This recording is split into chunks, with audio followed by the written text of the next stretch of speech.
in another case, they used a risk-benefit analysis. Now, this is the Ford Pinto case, and this would have been the first time that a company was charged with murder. They were actually going to face court, and about 2 weeks before the court hearings began, there was a mysterious fire and all of the records were destroyed. So it never got to court. The thing that happened was that they again knew there was a design fault, and they did a cost-benefit analysis and decided that it was cheaper to kill people and face the consequences of lawsuits than what it was going to be to fix it up. So they were aware. What had happened was that in an earlier incident, a woman was killed and a young boy was very badly burned. They went off and they did crash testing, and they found that in 8 out of the 11 crashes that they simulated, and not going at a very high speed, the petrol tank was perforated by bolts. So what they wanted to do, they wanted to give a car that had a big boot, because they sold this Ford Pinto on the basis of, people are going to use this sort of thing for sporting activities, and particularly golf. So the idea was you had to have a boot that was big enough to take a set of golf clubs. And in order to do that, they had to rearrange where they put the petrol tank and where they put the rear axle, etc. And so what they did, they put them very close together. You have even a low-speed impact, and the bolts from the axle went through into the petrol tank exploded. There were 3 cars that did not explode, and they had been modified by using a $1 piece of plastic. So they killed a number of people for the want of a $1 piece of plastic. So 1972, as I said, there was a crash. The female driver died, and her male passenger, a 13-year-old boy, had such horrific injuries that he did not even look human anymore.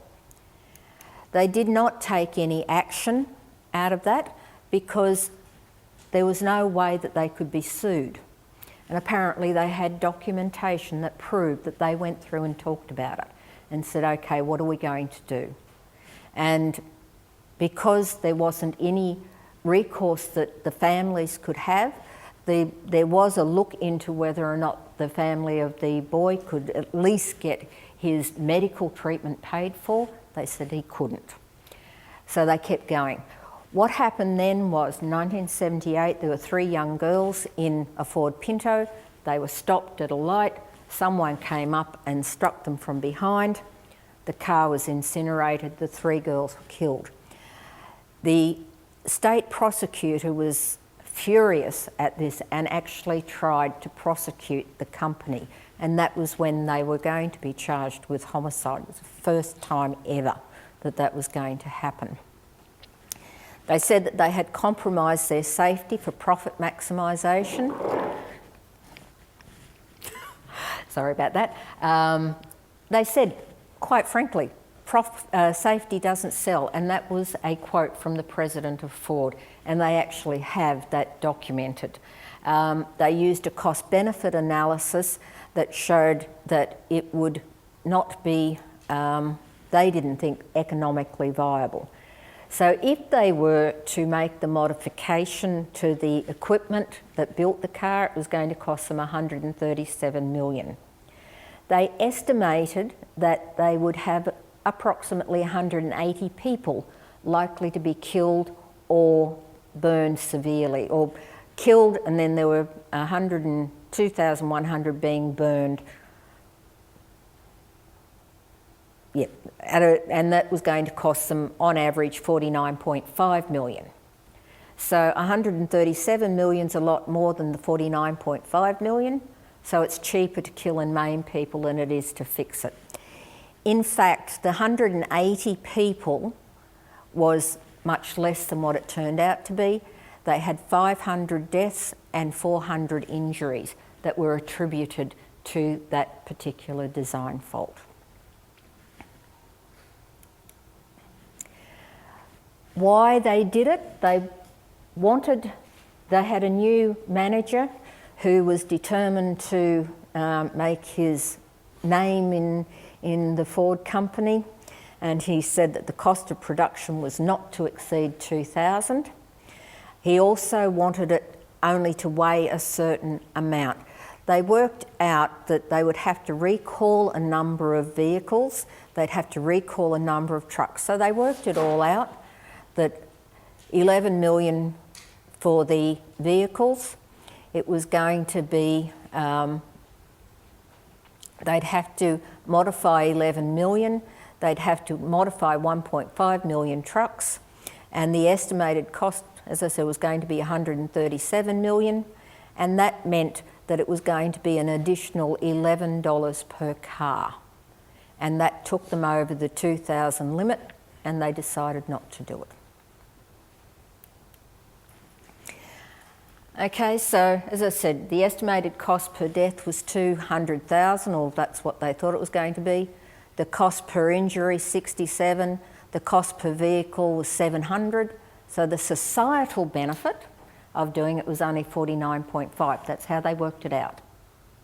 Okay, and do you like to guess how they worked it out? It was actually a legal formula. So their defence, and they got away with it, was to say, well, this particular judge said that where the expected harm exceeded the cost to take the precaution, then the company must take the precaution. But in this case, the expected harm was only 47.5 million rather than the 137 million that it was going to cost them. Therefore, they didn't have to do it. Okay. So, as I said, at the time, the crash tests, they knew that this was happening, but the law said they didn't have to do it. So therefore, there's no question of being any ethics or concern there. It was customary practice to do what they were doing, although the distance was little bit short, and they said that they had legally chosen not to fix the design fault. Okay. So they did suffer reputational damage, but Ford's a big company. So in terms of corruption, the case law said that they could do it. For the victims, you consider how do you put a price on human life. But for the company, there was a reputational loss, but most people have forgotten about it. It's a long time ago.